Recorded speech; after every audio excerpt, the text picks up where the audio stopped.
Hello. So, something to ponder here. If you could imagine reality, existence, not as something which is a sequence of events, which that's how our mind interprets things, but rather as this kind of vast ocean of consciousness where all possibilities already exist. It's interesting, right?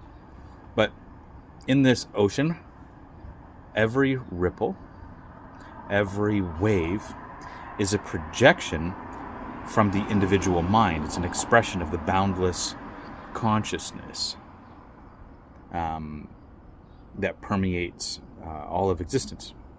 So this consciousness is the very fabric of reality, which each individual mind is a focal point through which this infinite consciousness experiences itself.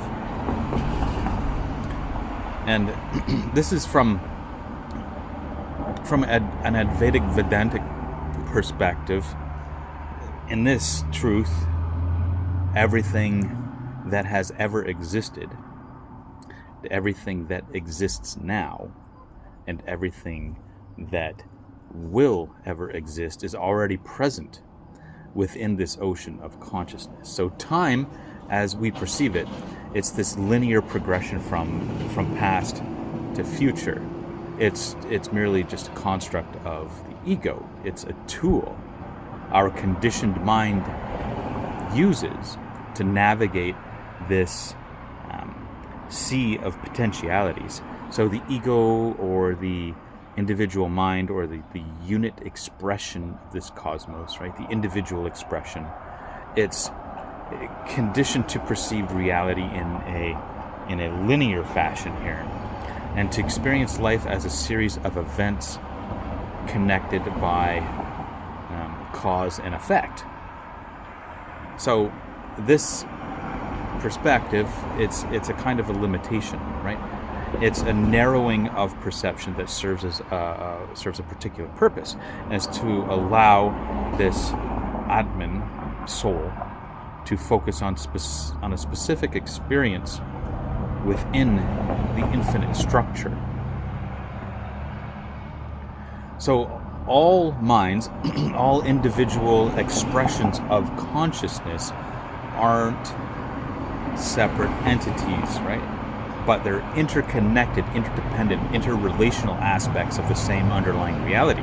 They're like rays of light emanating from a single source, and each one is unique in its angle and intensity, yet they're all part of the same field of consciousness. And this interconnectedness means that while each mind experiences reality from its own unique perspective, all minds are co-creating the collective experience. And this is through the entire cosmos, through, you could say, multiverses. So what you perceive as your personal reality is, in fact, a collaborative creation of all minds, of all consciousnesses, working together in perfect harmony, even if that harmony appears chaotic from the limited perspective of the ego.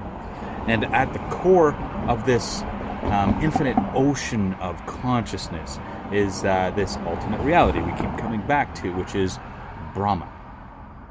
So Brahman's not an entity, not a thing, right? But it's the essence of existence itself. It's pure consciousness, pure being, pure bliss, this Sat, Chit, Ananda, existence, consciousness, bliss. Everything that exists, everything that can ever exist, is an expression of this Brahman. So the totality of everything that exists, the name we call that is Brahman. Right? And these attributes that are assigned to it, the closest thing we can get in terms of words is existence, consciousness, bliss, Sat, Chit, Ananda.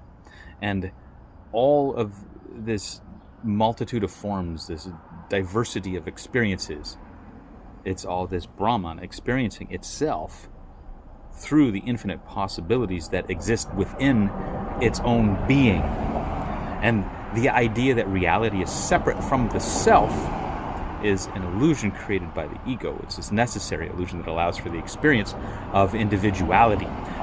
But in truth, beyond these concepts, there is no separation, right? The individual self, the ego, it's simply Brahma playing a role, like an actor, exploring a particular perspective within the infinite. And when we transcend, this role, transcend this ego, when we expand our awareness beyond the limitations of this linear time and space, we begin to see reality for what it truly is. It's this vast, interconnected web of consciousness where every thought, every emotion, every experience is a reflection of the divine essence that is this Brahma, that is this Satchitananda, that is this existence, this consciousness, this bliss. And this underlying understanding, it's not just a philosophical concept here, it's a direct experience available to anybody who would like to seek it. So by quieting the mind, by transcending this role, moving beyond this ego, we begin to perceive the reality that lies beyond the illusion of separation. We can begin to experience the unity of all things, the oneness of all consciousness, and the infinite bliss that is our true nature. So this is the kind of realization of Brahma, the recognition that we're not separate beings living in a separate world, but that we are all aspects of the same divine consciousness, experiencing itself through the multitude of forms and experiences that we call reality. And in this kind of realization, we find this kind of equanimity, this deep sense of freedom. And it's freedom from the limitations of this role, from the ego, from the constraints of this time and space, from the illusion of separation. We come to understand that everything we perceive, everything we experience is a projection of our own consciousness. It's a reflection of the infinite possibilities that exist within Brahman. So in understanding this, we find the bliss that is our true nature. Because we're not just part of the universe. We are the universe. We are existence itself, experiencing itself through the eyes of Brahma. And the idea that everything is Brahma, or what some might call God, Brahma sums it up a little better. I think it's a little bit more impersonal, yet still embodies the existence itself, right? It's not just a metaphor or some sort of poetic expression. It's the most fundamental truth of existence when we're looking at it through the lens of something like Advaita Vedanta, or non-dual, right? Or non-dual truth. It's very similar in Zen as well. And this truth reveals itself when we peel back the layers of illusion that veil our perception. They're layers that are constructed by the ego, by the role we play, right? That we get caught up in, and within the mind, which creates this sense of individuality and separation. And in reality, there's no distinction between the creator and the creation here, right? The creation is the essence of the creator, and Brahma is that ultimate consciousness. It's both the source and the substance of everything that exists. It's like a potter. So this is used quite a bit, this example, as a potter who shapes clay into various forms, yet each form remains fundamentally clay. It has a different form, but it's clay, right? It's like Brahma manifests as the multitude of forms that we see, but each at its core is nothing other than Brahma. Okay? Every atom, every particle, every thought, every sensation, it's imbued with the essence of this Brahma. Just like the potter who makes a clay pot, who makes a clay plate, who makes a clay bracelet. Each one is distinctly a pot, a plate, and a bracelet, but they're all clay, right?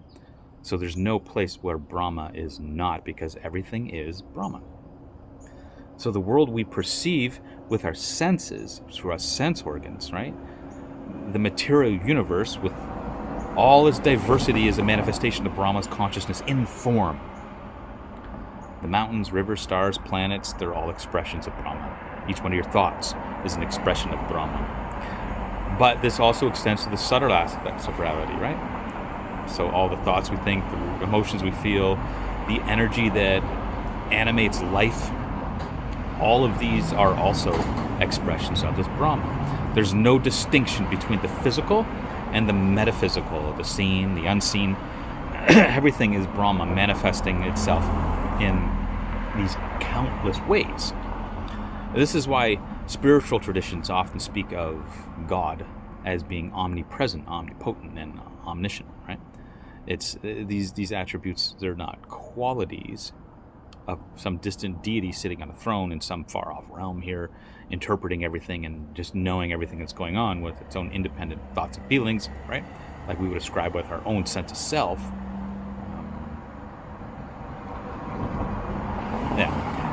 Sorry, I forgot the word. I'm trying to think of the word for that. I can't recall right now. So this is, it's this Brahma, right? It's inherent of Brahma. It's present everywhere, at all times, in all things. So when we say that God is omnipresent, we're acknowledging that there's no part of reality that's separate from Brahma.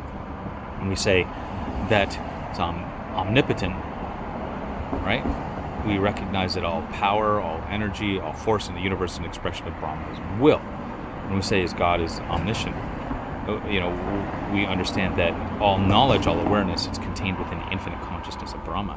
And to really grasp this, we have to move beyond the intellectual understanding and enter into this direct experience. So we have to move beyond the mind. We still have to go through the mind and with the mind and align the mind and then move beyond it. So this is the aim of all genuine spiritual practices here, is to transcend the limited perception of the ego and to experience the oneness of all things in Brahma. So in this state of realization, we see the divine in everything. The world, it's no longer just a collection of these separate objects or entities, but it's a seamless, interconnected whole with Brahma as its underlying reality. And it's like when this realization dawns on us, the perception of duality, it dissolves. There's no longer a distinction between self and other, between the individual and the cosmos, between God and the world, right? All is one, without two, right? And that one is Brahma. Excuse me. So this is the essence of this Advaita Vedanta. And so Advaita Vedanta proclaims there's no second reality, no other existence beside this Brahman. The self, the ego, the world, everything are expressions of this one reality, which is Brahma. So this is also where the concept of Tat Tvam Asi comes into play. It's a Sanskrit phrase that means thou art that. It's this profound kind of declaration of the identity between the individual self, Atman, and Brahma. So what this means is that your true self, beyond the layers of personality, thought, and emotion, the role, right, it's no different from Brahma. You are not a separate being wandering in a foreign universe. You're the universe experiencing itself as an individual. And when you realize this, you awaken to your true nature as Brahma, and the boundaries of individuality dissolve into the infinite. You don't lose your sense of self. You expand infinitely. So everything in existence, from like these vast galaxies, the smallest grain of sand, from the deepest emotions to the most subtle of thoughts, right, to this multiverse, multiple universes, these are all manifestations of Brahma. And to see this is to really, truly, truly perceive it. It's really to awaken from the dream of separation and embrace the truth of oneness here. And it's this ultimate realization. It's this pinnacle of spiritual understanding. And it's the gateway to moksha. And in this state of awakening, we can live in this constant awareness of the divine presence of all things. Life becomes a dance of consciousness, a play of Brahma experiencing itself in every moment, in every breath, every heartbeat, right? And this realization brings this kind of profound peace, because we no longer, all of our struggles against the flow of life surrender to this divine will that everything is unfolding exactly as it should, in accordance with the infinite intelligence of Brahman.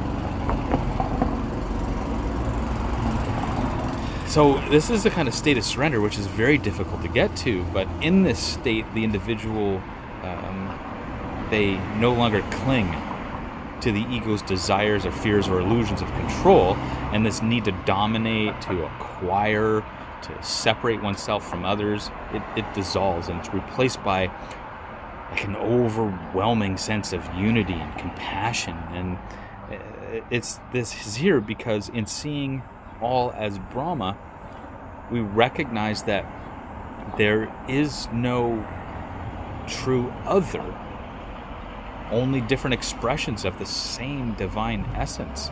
What you do to another, you do to yourself, because at the deepest level, at every level, you are them and they are you. This is the realization that brings about this profound shift in how we interact with the world. I'm always reminded of a Beatles quote, right? Here, part of the song, the lyrics. I am he as you are me, and we are all together. And this really sums it up very well. There's something in pop culture reference, right? But still, it holds a lot of depth and meaning. This kind of realization is the essence of that true love, unconditional, universal, and all-encompassing. It's not limited by personal attachments or preferences, but it's a recognition of the divine in all beings. It's the love that arises naturally and organically when one sees beyond the veil of this separation, understanding that every being is a manifestation of Brahman, just as you are, right? Just as I am. Everything is. I is all. This love is not something you generate, right? It's something that you realize, that you step into. It's the very nature of Brahma, pure bliss, pure consciousness, pure existence. And like as you continue to live from this kind of awareness, you begin to see that every moment is an opportunity to experience Brahman, to recognize the divine in the ordinary, in the mundane, to celebrate the infinite diversity of expressions through which Brahma reveals itself. So the mundane tasks of everyday life, right, the relationships you engage in, the challenges you face, all become sacred when viewed through the lens of this kind of understanding. There's no longer a need to seek God in some distant realm or future state. It's here now, in every breath, in every thought, in every experience. How can it not be? This is the essence of living a spiritual life here. Just not as an escape from the world, but as a deep engagement with it, seeing the divine in every aspect of existence. It's a life of presence, where the mind is, no longer caught up in the past or the future, but fully aware of the now, the eternal moment where Brahma is always present. And in this state of presence, there's no conflict, no suffering, because all is recognized as the perfect expression of Brahman's will. So this understanding also transforms your relationship with yourself. You no longer see yourself as flawed, a limited being struggling to find meaning or purpose. Instead, you recognize yourself as a divine expression of Brahma, perfect and whole in every moment. The journey of life isn't about becoming something you are not, but about realizing who you truly are, at Brahman, in human form, experiencing the world through the unique lens of your individuality. So as you move deeper into this kind of realization, you begin to perceive the world not as a place of struggle or separation, but it's like a playground of divine expression. Every event, every encounter, every experience, it's seen as a dance of Brahma, an opportunity to explore the infinite potentialities of consciousness. Life becomes a celebration of existence itself, this kind of celebratory or joyous expression of the divine in all forms. And this seems to be the true meaning of this moksha, or liberation. It's not an escape from the world, but a freedom within it. It's the freedom to live without fear, without attachment, without the illusion of ego, the role. It's this freedom to be fully present and fully alive and fully aware in your divine nature. And in this freedom, you not only find peace, but a deep, abiding joy. Because you're living in alignment with the truth of who you are. This is Brahman, the infinite consciousness, experiencing itself in all its glorious diversity. This state of realization, right? Life becomes a constant meditation, a continuous awareness of the divine presence in all things. So whether you're sitting in silence or engaging in the world, you're always in touch with the truth of your being. You see the world as it truly is, a manifestation of this Brahma, a reflection of the infinite consciousness that you are. And in this realization, you find the ultimate bliss. It's the bliss of knowing that you are Brahman. You are the one, the eternal, the unchanging, infinite reality of all existence. This Sat, Chit, Ananda, existence, consciousness, bliss. Celebrate your individuality. Celebrate everything.